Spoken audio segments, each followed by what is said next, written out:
Assalamualaikum warahmatullahi wabarakatuh. Innal hamdalillah nahmaduhu wa nasta'inuhu wa nastaghfiruh wa na'udzu billahi min shururi anfusina wa min sayyiati a'malina. Man yahdihillahu fala mudilla lahu wa man yudlil fala hadiya lahu. Asyhadu an la ilaha illallah wahdahu la syarika lah wa asyhadu anna Muhammadan 'abduhu wa rasuluh. Allahumma shalli wa sallim 'ala nabiyyina Muhammad wa ala alihi wa sahbihi ajma'in, amma ba'du. Tuan-tuan muslimin, muslimat yang dikasihi sekalian, kita berhenti pada kuliah minggu lepas berkaitan dengan waktu salat Jumaat. Kata Syekh Sabiq rahimahullah, kita bacakan terjemahan dia. Majoriti sahabat dan tabi'in, bila disebut majoriti maka kita tahu dah isu berkaitan dengan waktu salat Jumaat ada perbezaan pendapat di kalangan ulama. Tetapi pandangan yang kita sedang sebut ini iaitu pandangan majoriti. Majoriti dari kalangan siapa? Majoriti dari kalangan sahabat dan tabi'in berpandangan waktu Jumaat adalah waktu yang sama dengan salat Zuhur. Berdasarkan riwayat Ahmad, Al-Bukhari, Abu Dawud, At-Tirmizi dan Al-Baihaqi daripada Anas radhiyallahu anhu, yang mana Anas berkata bahawa Nabi SAW dahulu sering menunaikan salat Jumaat apabila matahari condong, yakni tergelincir. Itu riwayat daripada Anas ibnu Malik menceritakan Nabi menunaikan salat Jumaat apabila tergelincir matahari. Di sisi Ahmad dan Muslim dinyatakan bahawa Salamah bin Al-Aqwa' berkata, kami dahulu bersama Rasulullah sering kali menunaikan salat Jumaat apabila matahari tergelincir. Kemudian kami pulang dalam keadaan mencari-cari kawasan berteduh, yakni kawasan bayangan, ada bayang. Kata Al-Bukhari, waktu Jumaat apabila matahari tergelincir, kata Al-Imam Al-Bukhari, waktu Jumaat adalah apabila matahari tergelincir. Demikian itulah yang diriwayatkan daripada Umar, Ali, An-Nu'man bin Bashir dan Umar bin Huraith radhiyallahu anhum ajma'in. Kata Asy-Syafi'i, Nabi SAW, Abu Bakar, Umar, Uthman dan para imam selepas mereka menunaikan setiap salat Jumaat selepas waktu zawal, yakni sebaik sahaja telah tergelincir matahari. Tuan-tuan, dari nukilan ini yang disebut oleh Syekh Sabiq, ini menunjukkan pandangan Al-Imam Al-Bukhari juga menyatakan waktu salat Jumaat adalah waktu yang sama dengan waktu Zuhur. Baik, saya buat sedikit huraian di sini. Saya nyatakan di sini perkataan Syekh Sabiq yang menyebut majoriti sahabat dan tabi'in berpandangan waktu Jumaat adalah waktu yang sama dengan Zuhur menunjukkan wujud perbezaan pendapat dalam kalangan ulama dalam masalah ini, iaitu waktu salat Jumaat. Pandangan pertama menyatakan waktu salat Jumaat adalah waktu yang sama dengan salat Zuhur. Inilah pandangan majoriti seperti yang dinyatakan oleh Syekh Sabiq. Bahkan terdapat dakwaan telah berlaku ijma' dalam permasalahan ini seperti yang didakwa oleh Ibnul Munzir di dalam Al-Awsat, Ibnu Abdul Bar di dalam At-Tamhid, Ibnu Al-Arabi di dalam Aridatul Ahwazi. Aridatul Ahwazi ini syarah kepada kitab Jami' At-Tirmizi oleh Ibnu Al-Arabi. Saya ingat dalam 6 ataupun 7 jilid kitab dia. Ibnu Qudamah di dalam Al-Mughni, Az-Zailai di dalam Tabyinul Haqa'iq, Az-Zarkashi di dalam syarah Az-Zarkashi ala Mukhtasar Khiraqi. Maknanya, tadi Syekh Sabiq rahimahullah dia sebut pandangan yang berdasarkan pandangan majoriti ulama mengatakan salat Jumaat sama dengan salat Zuhur. Tapi lebih hebat sebahagian ulama telah ada mendakwa telah berlaku ijma'. Ijma' yang seumpama ini, tuan-tuan sekalian, kita kena tahu betul-betul. Pertama, kita kena tahu ijma' antara sumber rujukan agama, pertama Al-Quran, Sunnah, Qiyas dan ijma'.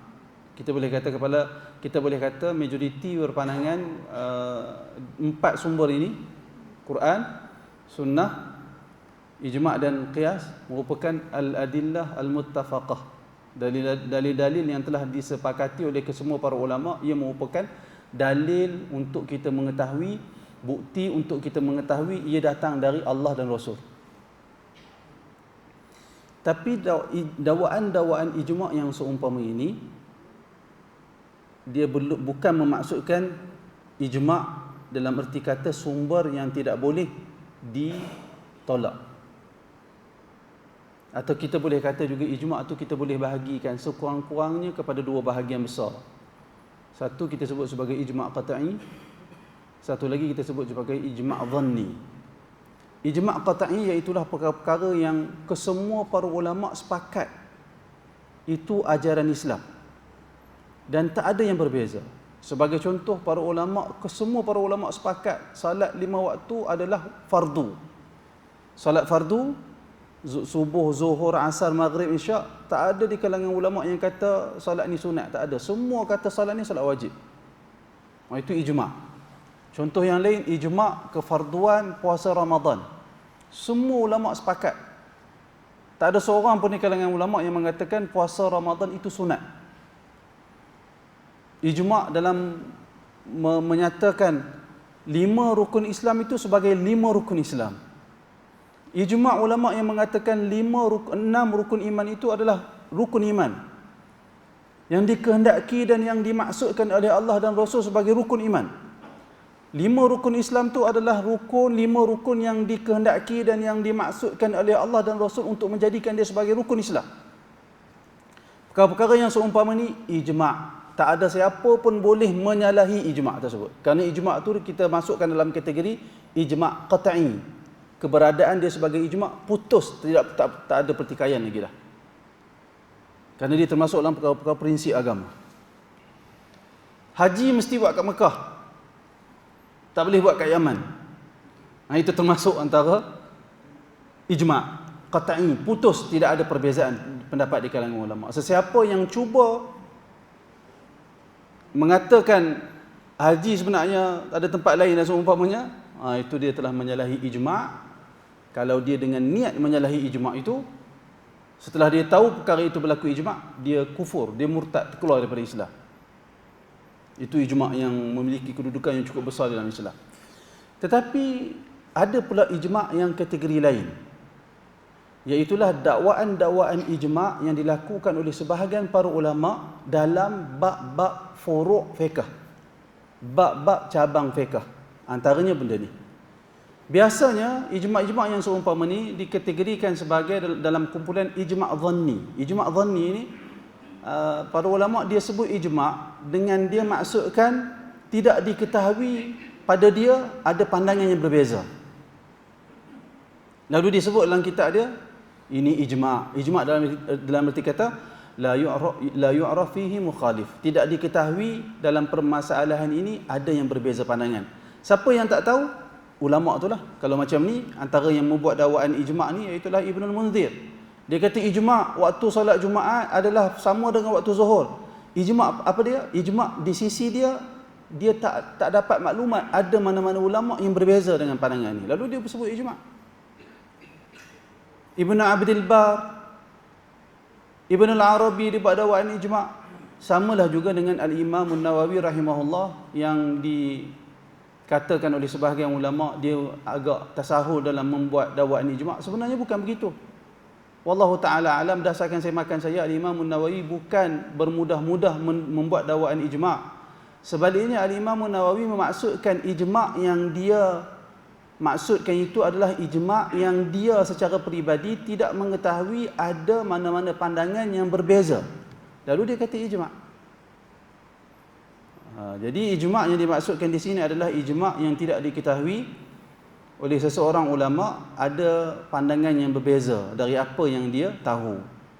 Sebab tu di dalam huraian ni saya buatkan di bawah tu, saya nyatakan, namun jelas wujud perbezaan pendapat dalam permasalahan ini seperti yang dinukilkan oleh para ulama dalam kitab-kitab mereka, termasuk Syekh Sabit dalam kitab Fiqh Sunnah ini. Adapun di zaman Ibn Munzir, di zaman Ibn Abdul Bar, di zaman Ibn Arabi, maklumat tak tersebar macam zaman kita. Ya, kita tak nafikan para ulama sentiasa berehlah, bergerak dari satu tempat ke satu tempat, menuntut ilmu, menyampaikan ilmu. Kita tak nafikan, tetapi penyebaran maklumat itu taklah seluas pada zaman dibukukan kitab-kitab. Tak luas. Pembukuan kitab berlaku di zaman awal dahulu. Kita tak nafikan. Hatta di zaman Imam Bukhari pun telah ada pembukuan kitab. Tetapi tuan-tuan jangan bayang pembukuan kitab di zaman Imam Bukhari seperti ini. Seperti satu jilid kitab tafsir Furqan jilid 1 ni bukan begitu. Hari ni kalau kita bawa kitab Sahih Bukhari, kalau hadis Sahih Bukhari sahaja, mungkin kalau tempat ini barangkali dalam 5-6 jilid barangkali, ataupun 4 jilid barangkali lah. Kerana dalam Sahih Bukhari itu ada lebih kurang 7,000 hadis lebih. Barangkali 3-4 tengok tulisan. Itu zaman sekarang. Tapi zaman Imam Bukhari bukan mana ada kertas banyak macam zaman kita. Jadi zaman dahulu, para ulama dahulu, kitab barangkali besar. Kulit binatang barangkali. Jadi nak bawa dari satu negeri ke satu negeri, kena bawa dengan unta. Bukan boleh bawa gendong kot tepi tangan, bawa begitu saja, bukan. Dia kena besar. Jadi maklumat tersebar tetapi tidak sehebat zaman sekarang. Cuma perbezaan kita dengan para ulama dahulu walaupun kitab tak mudah untuk dibawa berjalan, tetapi maklumat semua ada di dalam kepala mereka. Seorang ulama yang menyampaikan ilmu kepada anak murid dia menyampaikan ilmu yang dahsyat, yang begitu banyak. Kita baca biografi para ulama di kalangan mereka nak buat kitab, mereka buat fihras, indeks yang akan mereka masukkan dalam kitab. Sebahagiannya mereka tak sempat siapkan kitab. Kata para ulama, kalau mereka sempat siapkan, kitab mereka mencecah 80 jilid. 80 jilid. Ada orang ini tulis 80 jilid. Tak ada, tuan-tuan. Orang hari ni nak buat kitab, tesis master dan PhD 4 tahun. Berapa muka surat? Master 100 lebih boleh lah. 100 halaman boleh dah, 150 halaman dah boleh lah kalau Malaysia punya. PhD pun lebih kurang tu juga, banyaklah barangkali 300 lebih. 4 tahun. Syekhul Islam Ibn Taymiyah diminta tulis kitab. Bukan diminta tulis kitab, dia diminta oleh anak murid dia untuk selesaikan satu persoalan. Lalu dia tulis kitab sebanyak lebih kurang, saya ingat dalam 200 lebih, dekat 300. Hanya di antara waktu asar dan maghrib, hanya di antara waktu zuhur dan asar. Siap kitab dia hampir-hampir 300 halaman. Dan lebih hebat, kitab dia menjadi rujukan sampai hari ini. Kitab yang ditulis hanya waktu antara zuhur dan asar.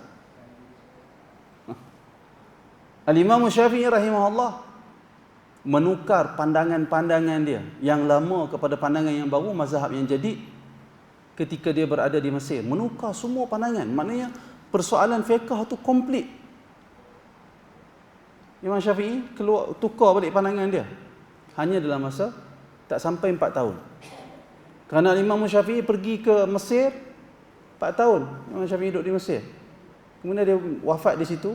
Dalam tempoh 4 tahun itulah dia menarik semula pandangan-pandangan yang dahulu yang dia keluarkan. Lalu dia kata, aku tidak halalkan bagi sesiapa yang mengambil pandangan aku selain daripada pandangan ketika dia berada di Mesir. Dalam masa 4 tahun sahaja. Itu para ulama. Penguasaan mereka, ingatnya mereka kepada maklumat-maklumat, fakta, ilmu yang mereka pelajari dari guru mereka. Jadi ternyata bila kita buat semakan, bahkan Syed Sabit juga telah membuktikan wujud perbezaan pendapat dalam permasalahan menentukan waktu solat Jumaat. Pandangan kita boleh kata pandangan majoriti ulama mengatakan solat Jumaat sama dengan waktu solat Zuhur. Dan majoriti ini adalah mewakili pandangan ulama mazhab Hanafi, Maliki dan Syafi'i. Termasuk pandangan Ibn Hazmin dari mazhab Zahiri. Al-Imam Nawawi dalam Majmu' menukilkan pandangan Al-Abdari yang berkata, qala al-ulama kafah la tajuzu salatul jum'ati qabla az-zawali illa Ahmad. Kata para ulama, kata Al-Abdari, menunjukkan Al-Abdari tahu wujud perbezaan pandangan. Tapi Ibn Abdul Bar tak tahu. Ibn Al-Arabi tak dapat maklumat tu. Tapi ulama lain mengetahui ada perbezaan pandangan. Sebab tu nukilan para ulama ni perlu ditimbang, dilihat, ditimbang, ditengok elok-elok lah. Sebab tu beruntungnya ataupun sebab tu perlu kepada pemikiran tidak fanatik dan ta'assub kepada sesuatu mazhab. Contoh, kalau kita kata mesti berpegang dengan sesuatu mazhab. Katakan kita pegang kepada mazhab Syafi'i. Antara rujukan utama dalam mazhab Syafi'i adalah Al-Imam Nawawi. Kita boleh kata mihwar, tempat tumpuan mengetahui pandangan-pandangan mazhab itu. Al-Imam Nawawi antara tempat utama. Dan kita akan baca perkataan Al-Imam Nawawi yang banyak kata ini ijma', ini ijma', ini ijma'. Tapi ijma' yang dimaksudkan oleh Al-Imam Nawawi bukan ijma' yang qat'i, tetapi masih ijma' yang zanni. Kalau kita tak buat rujukan silang, rujukan mazhab lain, barangkali maklumat tak berlaku ijma' diketahui oleh ulama' lain. Nampak tak? Lalu kita boleh mengambil pandangan ulama' lain. Itu keistimewaan bagi mereka yang belajar berbagai mazhab. Manfaat yang boleh diperolehi daripada kita ambil tahu maklumat dari berbagai mazhab. Jadi Al-Abdari berkata, yang bermaksud kata para ulama kebanyakannya, kafah ni dia bukan ijma' tapi hampir-hampir seperti ijma'. Atau kita boleh kata kebanyakanlah. Kata para ulama kebanyakannya tidak boleh salat Jumaat sebelum waktu zawal, melainkan pandangan Ahmad, yakni Ahmad ibn Hanbal, pemuka mazhab Hanbali. Ibnu Rajab di dalam Fathul Bari berkata, wa huwa qawlu aktsaril fuqaha minhum Al-Hasan wan Nakhai wa Thawri wa Abu Hanifah wa Malik wa Syafi'i. Pandangan yang mengatakan waktu salat Jumaat itu sama dengan waktu salat Zuhur adalah pandangan kebanyakan fuqaha. Maknanya Ibnu Rajab pun tahu tak berlaku ijma'. Ibnu Rajab tahu tak berlaku ijma'. Kata dia, inilah pandangan kebanyakan fuqaha. Antara mereka itu ialah Al-Hasan. Biasanya Al-Hasan ini merujuk kepada Al-Hasan Al-Basri, An-Nakhai, Al-Thawri, Abu Hanifah, Malik dan Asy-Syafi'i.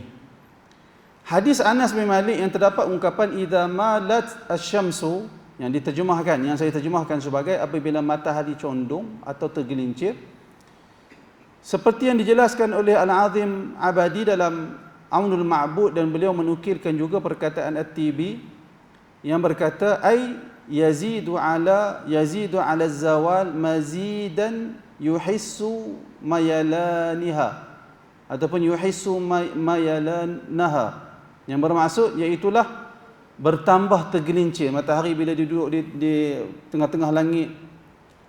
Kata At-Tibi, apabila bertambah tergelincir, dia jatuh dan bertambah tergelincir sehingga dapat dirasakan condongnya, sehingga kalau kita tengok bayang tu jelas berlaku perubahan, menunjukkan matahari telah benar-benar tergelincir dari tengah langit. Dalam Al-Mirqah, saya bawa perkataan ini untuk menyokong terjemahan saya. Bukan saya terjemah ikut suka-suka, tapi berdasarkan huraian yang disebut oleh para ulama. Dalam kitab Al-Mirqah dinyatakan ay malat ila al-ghurub wa tazulu an istiwaiha ba'da tahaqquqiz zawal, iaitulah matahari condong ke barat dan tergelincir dari istiwanya, daripada dia tegak, iaitulah setelah pasti tergelincir.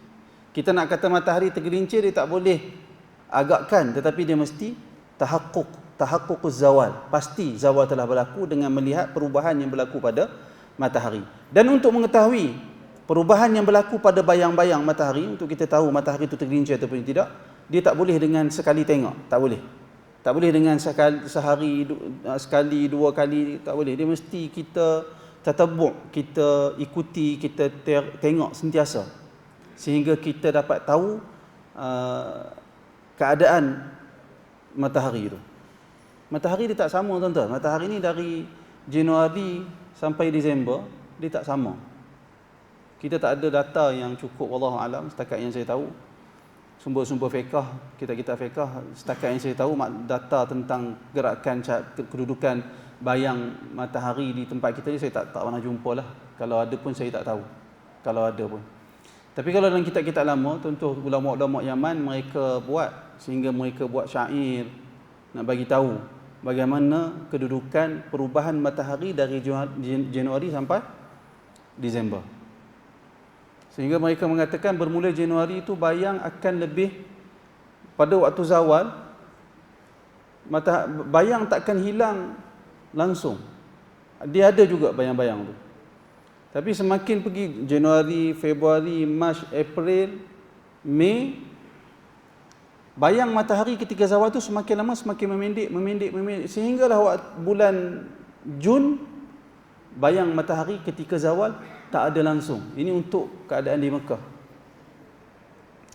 Bila masuk Julai, bayang tu mula keluar balik. Waktu zawal tu, dia tak hilang terus, dia tetap ada bayang tu. Sehingga kemudian Disember dia panjang balik. Begitulah. Kalau kita betul-betul nak tengok waktu salat berdasarkan bayang matahari, kita dapat menguasai sampai begitu. Sehingga kita tahu resam bayang matahari itu bagaimana dia berubah. Baru kita dapat tahu ataupun kita dapat tengok sendiri waktu solat masuk atau tidak. Kalau setakat sehari dua kita tengok, kita tak boleh kata takwim kita tak betul. Sebab ada sebahagian pihak dia kata takwim kita tak betul lah, waktu zuhur tak masuk lagi lah. Dulu ada orang Arab mai ke tempat kita ni, dia kata zuhur kita tak masuk. Sebab tu saya kata, apa bukti dia kata dia tak masuk? Dia pun baru main Malaysia je. Dia dah tengok ke bayang-bayang matahari di Malaysia ni bagaimana resam dia. Bagaimana perubahan setiap hari dia dah tahu ke? Bila dia baru mari Malaysia dengan tergopoh gapah, dia kata zuhur kita tak masuk, maka kita tahu dia baru sampai Malaysia, kita boleh tolak perkataan dia.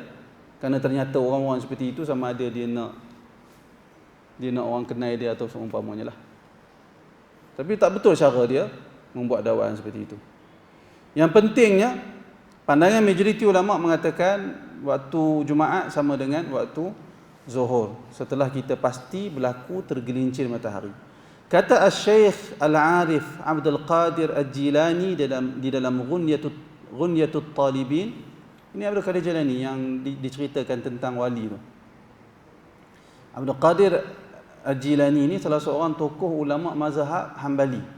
Tetapi masuk di alam kita ni, alam Melayu ni, Abdul Qadir Jilani tak terpopular dengan keilmuan fiqh dia. Sedangkan dia ulama fiqh juga. Tetapi dia di tempat kita, dia masyhur dengan cerita-cerita pelik, cerita-cerita keramat. Kita tak nafikan ada keramat pada para wali. Bahkan anak murid Ibn Taymiyah, saya tak ingat nama anak murid dia tu. Dia ada buku menceritakan tentang karamah Syekhul Islam Ibn Taymiyah. Kalau kita baca, dahsyat juga, pelik dah. Tapi dia cerita bagaimana karamah yang berlaku pada Syekhul Islam Ibn Taymiyah rahimahullah. Kita tak nafikan perkara itu. Perkara karamah para wali itu ada. Perkara-perkara pelik itu ada. Tetapi tuan-tuan, perkara-perkara pelik yang berlaku kepada mana-mana para wali bukan menjadi tajuk utama dalam kuliah. Bukan menjadi tajuk utama dalam kuliah. Kerana perkara itu bukan ada pada setiap orang. Bukan berlaku pada setiap ketika. Sesuai dengan realiti tentang karamah, bukan berlaku pada setiap orang, bukan berlaku pada setiap hari, maka dia disebut pada kadang-kala saja kita sebut. Bukan menjadi tajuk perbincangan utama dalam kuliah. Sebab tu kita tak setuju mana-mana pihak yang buat kuliah cerita tentang wali, cerita tentang keramat wali, sehingga masyarakat dimomokkan cerita-cerita pelik.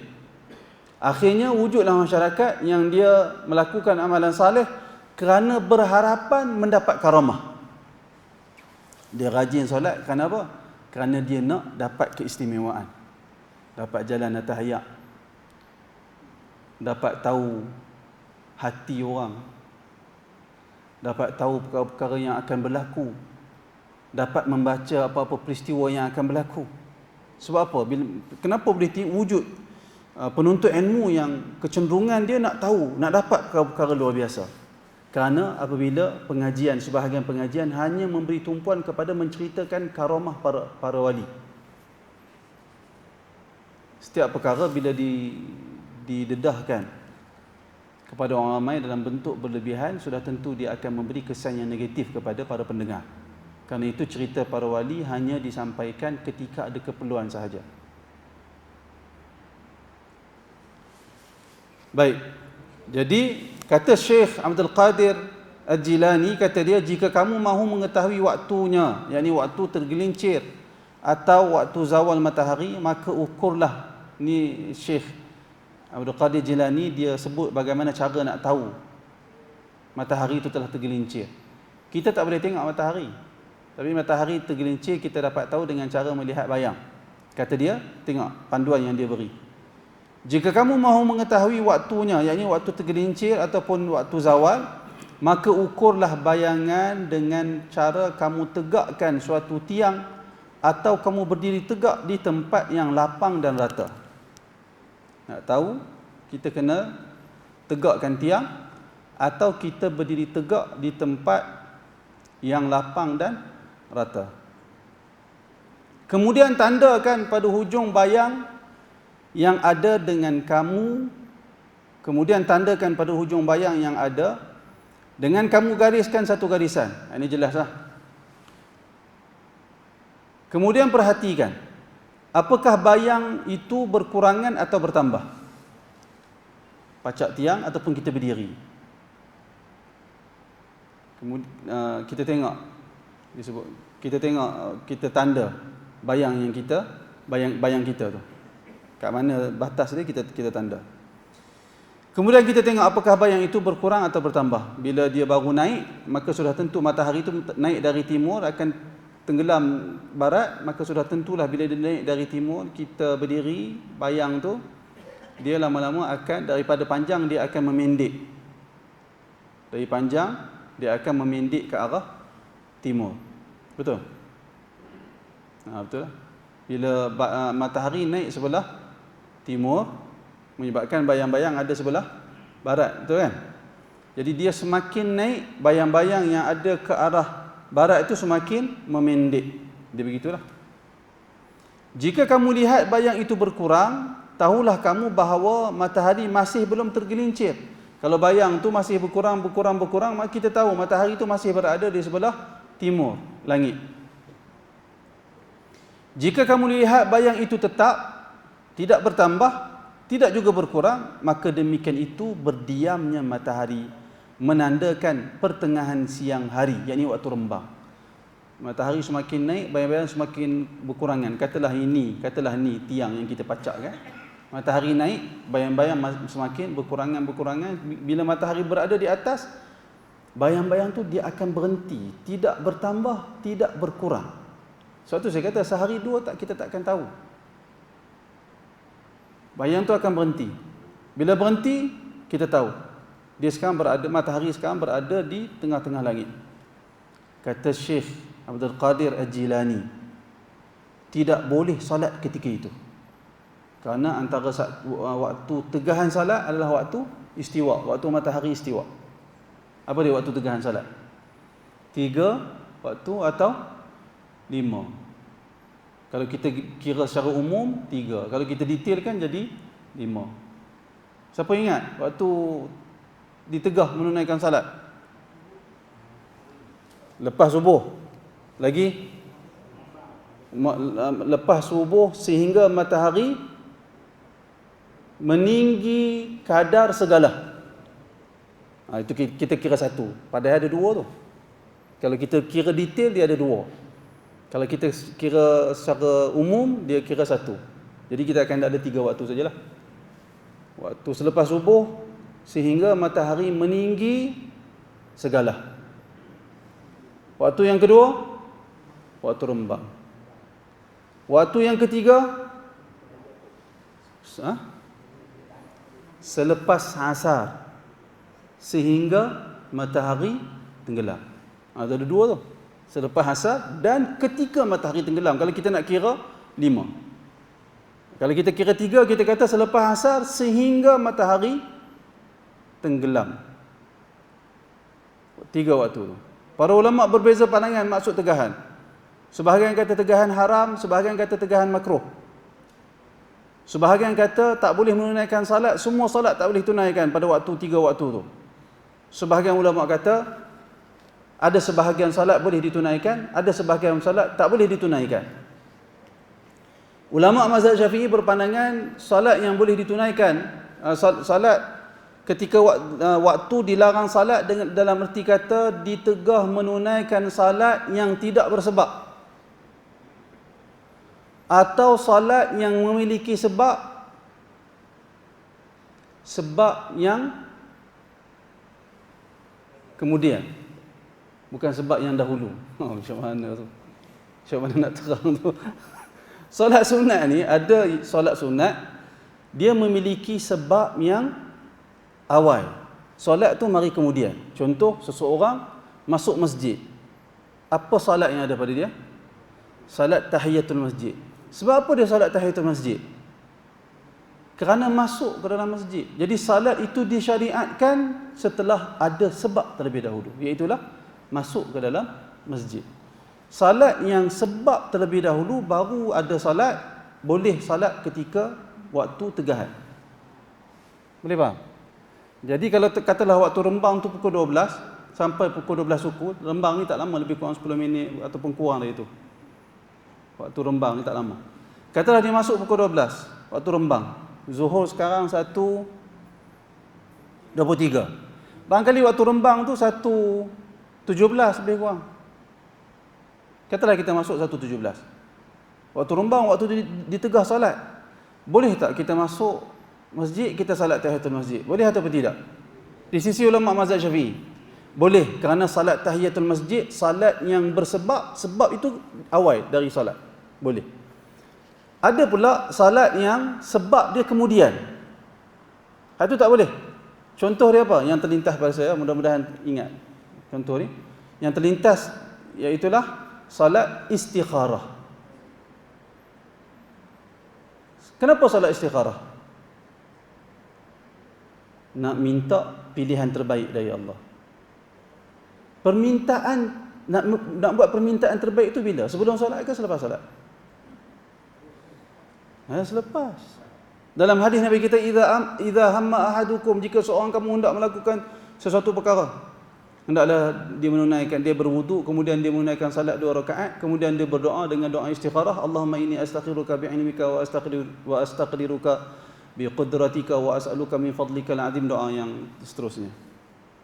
Permintaan tu selepas salat. Jadi salat istikharah tidak boleh ditunaikan selepas subuh, selepas asar, pada waktu rembang, tak boleh. Kerana dia salat sebab dia kemudian, bukan sebab yang awal.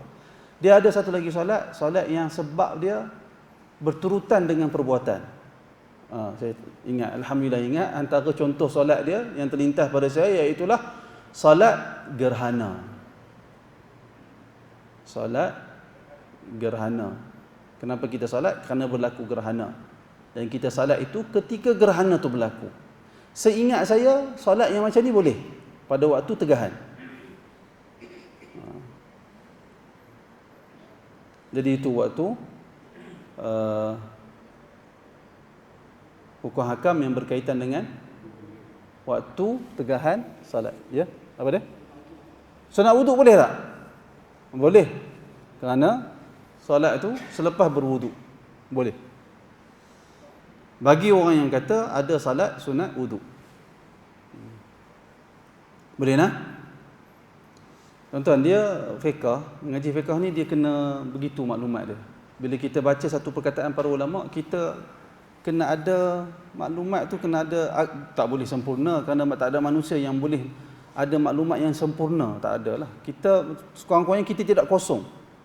Kita baca sesuatu perkataan, dia kena ada maklumat dalam kepala kita ni supaya kita dapat meletak, kita dapat membentuk kefahaman yang lebih paling dekat menghampiri kepada kebenaran. Kalau kita tak ada maklumat, barangkali kita tersalah faham. Baik, kata Syekh Abdul Qadir Al-Jilani lagi, tidak boleh salat ketika itu, iaitu ketika waktu rembang, apabila bayang kembali bertambah. Dia kata, maka waktu itu adalah waktu zawal. Bila bayang tu dia berkurang, kemudian dia stop, dia tak berkurang lagi dah dan tak bertambah, menunjukkan waktu rembang tak boleh menunaikan salat. Tapi bila setelah dia berhenti dari bergerak ataupun dia berhenti dari berkurangan, tiba-tiba dia mula bertambah, maka ketika itu kita tahu dah matahari tergelincir. Dia bukan waktu yang sama, bukan tempat yang sama, barangkali matahari tu dia akan lari sikit bayang tu. Dia akan lari sikit. Bila berlaku perubahan tu menunjukkan telah berlaku zawal. Maka waktu itu adalah waktu zawal atau tergelincir matahari. Maka ukurlah dari had pertambahan bayang. Ketika dia berhenti tetap bersama panjang sesuatu yang ditegakkan itu dengan panjang bayang yang ada. Jadi kita kena ukur. Contoh macam, katalah kita ukur berdasarkan ketinggian kita. Kita berdiri di tanah yang rata. Tak boleh sengit. Mesti rata. Dan ketinggian kita, kalau ikut ukuran lama, kalau ukuran tapak kaki, seingat saya 7 tapak kaki.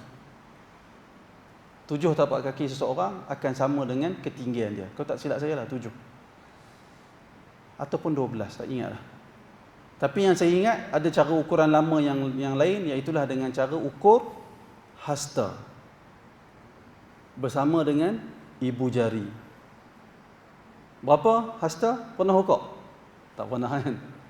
Tapi kalau mengaji fiqh, semua ni kita dapat. Ketinggian seseorang tak akan lebih dari 4 kali hasta dia bersama ibu jari. Faham?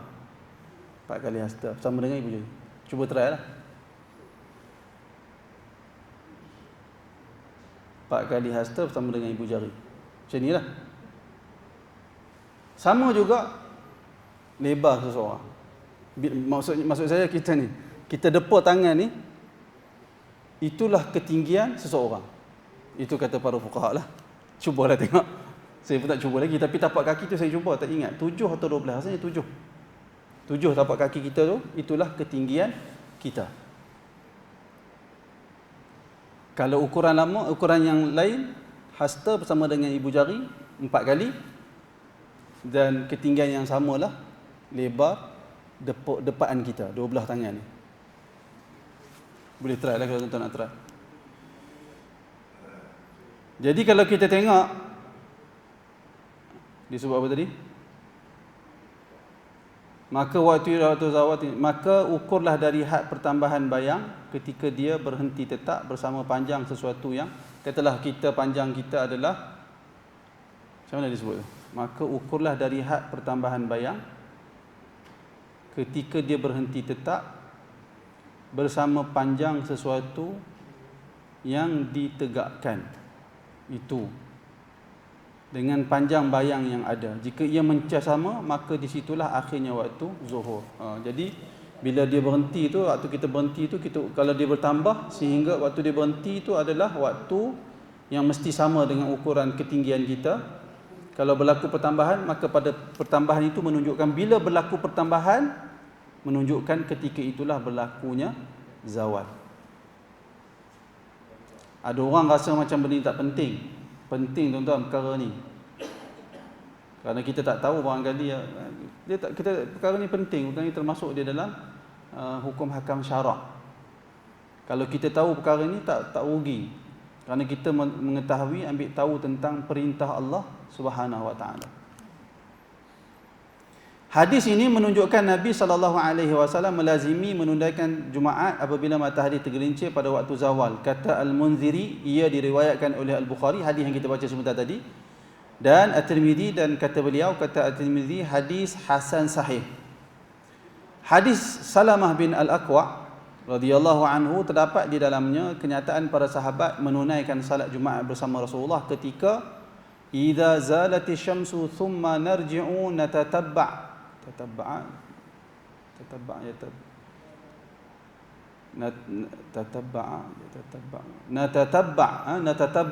al-fay, yang bermaksud apabila matahari tergelincir kemudian kami pulang dalam keadaan mencari-cari kawasan berteduh, kata sahabat, yakni mencari bayang.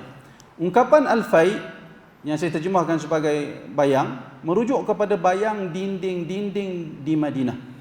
Dalam hadis riwayat Muslim daripada Salamah bin Al-Aqwa terdapat tambahan wa ma najidu lil haitan ataupun lil haitan fai'an nastadhillu bih yang bermaksud dan tidak kami dapati banyak dinding-dinding yang berbayang untuk kami berteduh.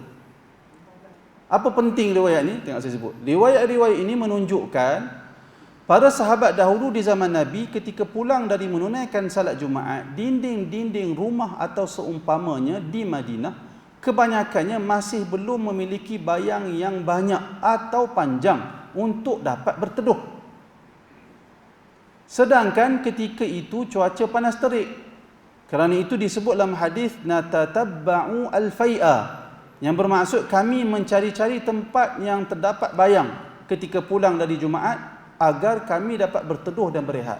Kerana panas, Hijaz panas yang bersangatan. Barangkali 40 Celsius lebih, barangkali.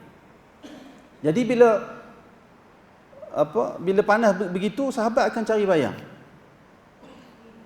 Benda ini menunjukkan solat Jumaat tu habis tak jauh dari matahari tergelincir. Itu yang ada pandangan mazhab Ahmad Ibn Hanbal yang mengatakan Jumaat boleh ditunaikan pada waktu duha. Sebelum zawal. Sebab riwayat tu sahabat kata kami mencari-cari bayang, menunjukkan bayang tak banyak. Menunjukkan waktu itu tak jauh dari waktu zawal. Jadi kalau waktu tu tak jauh dari waktu zawal, takkan khutbah Jumaat Nabi dengan 2 rakaat salat Nabi takkan 10 minit, mustahil. Hadis Aisyah menunjukkan Nabi SAW membaca ayat Al-Quran di dalam salat ayatan-ayatan, satu ayat. Nabi tak baca Bismillahirrahmanirrahim, Alhamdulillahirabbil alamin, arrahmanirrahim, maliki yaumiddin. Nabi tak baca begitu. Nabi baca Bismillahirrahmanirrahim, satu ayat. Kadang-kadang Nabi baca surah Al-A'la pada rakaat pertama selepas Al-Fatihah, dan Nabi baca surah Al-Ghathiyah pada rakaat kedua selepas Al-Fatihah. Maknanya kalau Nabi baca Sabbihisma rabbikal a'la alladhi khalaqa fasawwa walladhi qaddara fahada walladhi akhrajal mar'a, satu ayat. Hal ataka hadithul ghashiyah wujuhun yawma idzin khashi'ah. Kita tak tahulah bagaimana rima yang Nabi bawa, kita tak tahulah, tetapi satu ayat Nabi akan berhenti pada setiap penghujung ayat. Menunjukkan salat tu agak panjanglah. Saya ingat kalau kita baca rakaat pertama surah Al-A'la, Sabbihisma rabbikal a'la, solat Jumaat. Rakaat kedua kita baca surah Al-Ghashiyah, hal ataka hadithul ghashiyah, dengan shin ni. Hal ataka hadithul ghashiyah. Apa ni, kalau kita baca dengan bacaan yang sederhana, tak kurang dari 10 minit solat saja. Tapi kalau kita baca dengan tertil, Sabbihisma rabbikal a'la alladhi khalaqa fasawwa, 15 minit, 20 minit juga tu.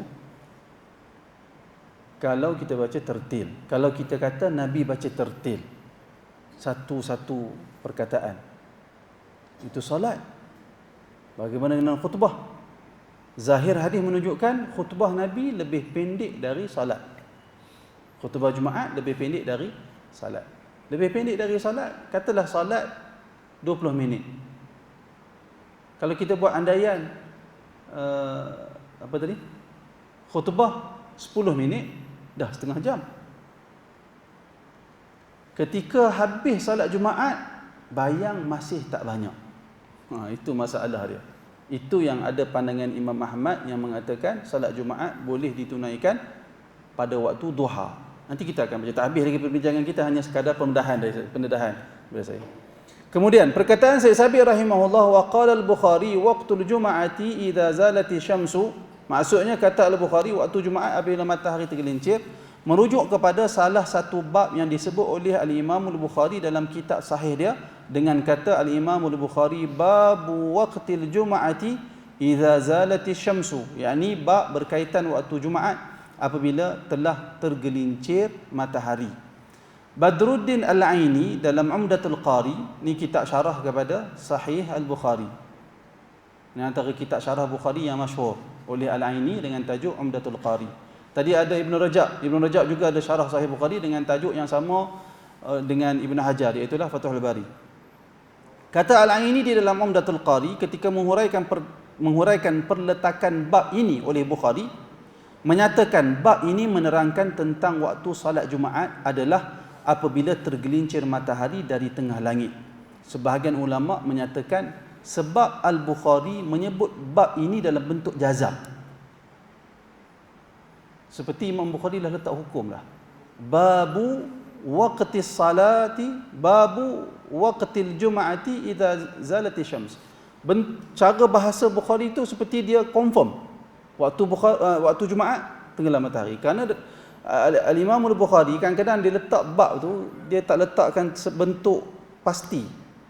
Tapi dia letak dalam bentuk kita tak boleh letak kepastian Bukhari sebut pandangan apa. Pandangan Bukhari pandangan apa kita tak letak kepastian. Sebagai contoh dia kata babu fi qaulin.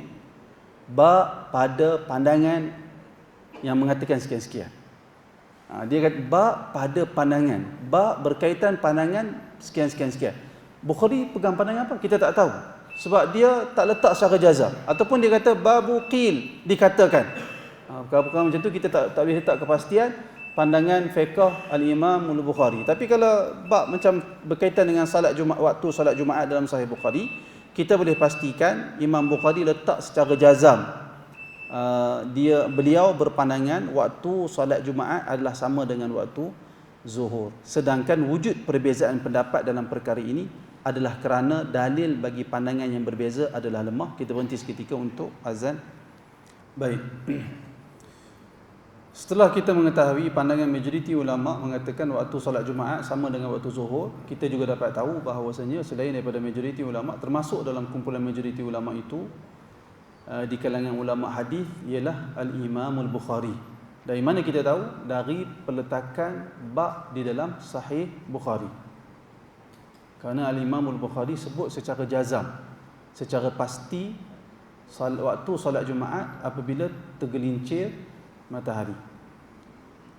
Kata Al-Aini, kenapa Imam Bukhari letak bab dalam bentuk jazam sedangkan wujud perbezaan pendapat seperti pendapat Imam Ahmad bin Hanbal, mustahil Bukhari tak tahu. Sedangkan wujud perbezaan pendapat dalam perkara ini, kenapa Imam Bukhari letak secara jazam? Kerana dalil yang ada bagi pandangan minoriti yang mengatakan salat Jumaat lebih awal, boleh ditunaikan lebih awal sebelum tergelincir matahari, adalah dalil yang lemah. Dalil yang minoriti adalah dalil yang lemah.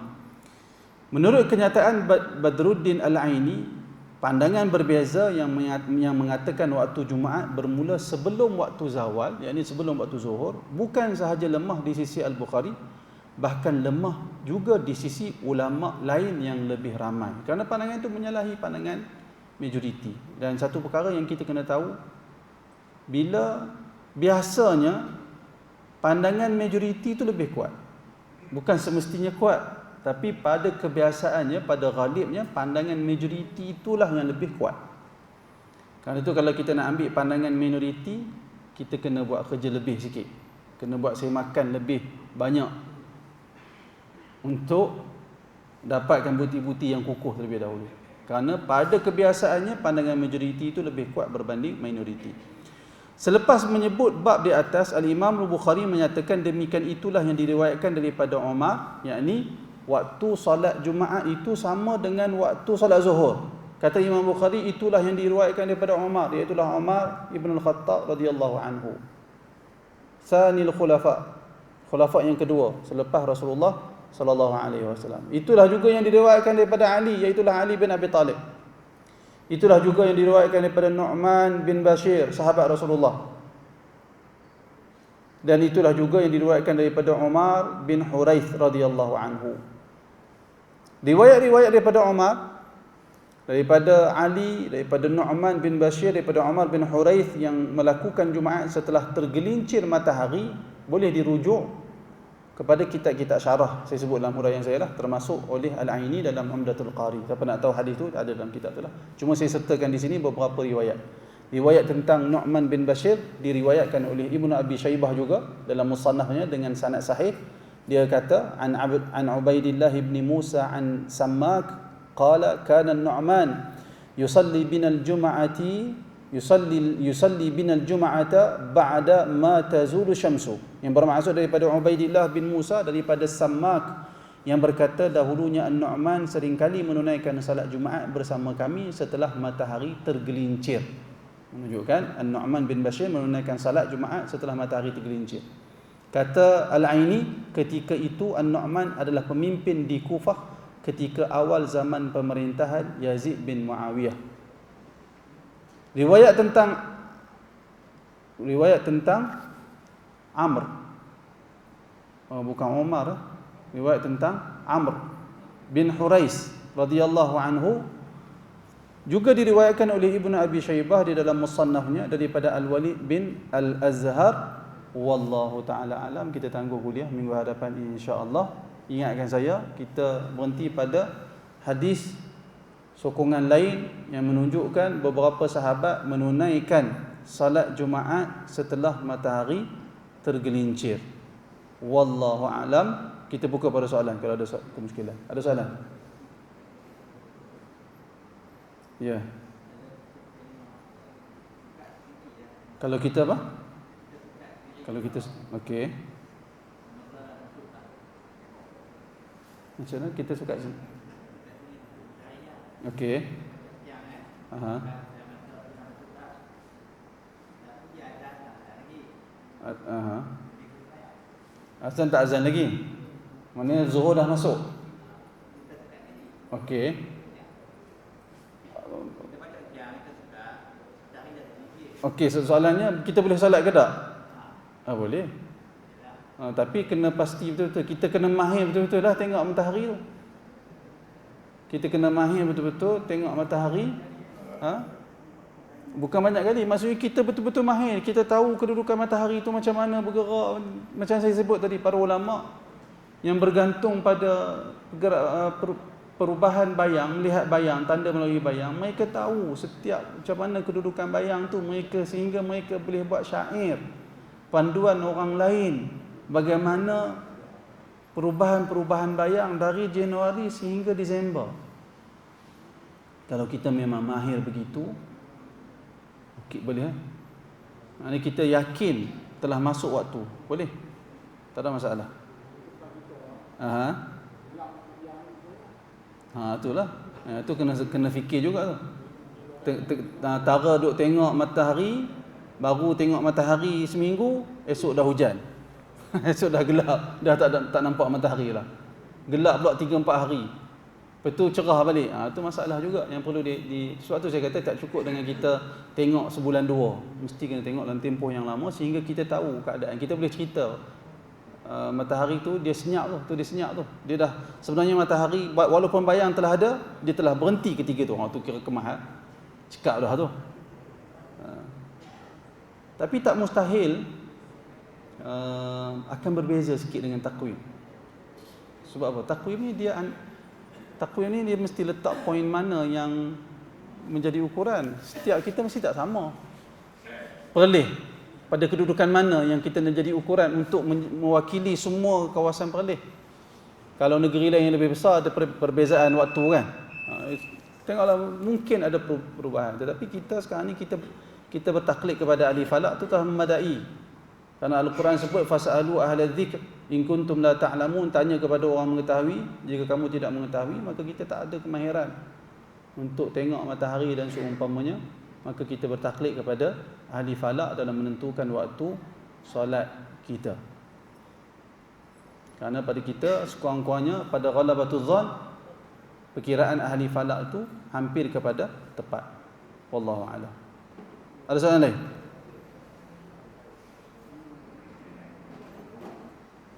Ada? Kalau tak ada, saya ingat sekadar itu saja. Mudah-mudahan ada manfaat untuk kita semua. Aqulu qawli hadza wa astaghfirullahal azim li wa lakum. Assalamualaikum warahmatullahi wabarakatuh.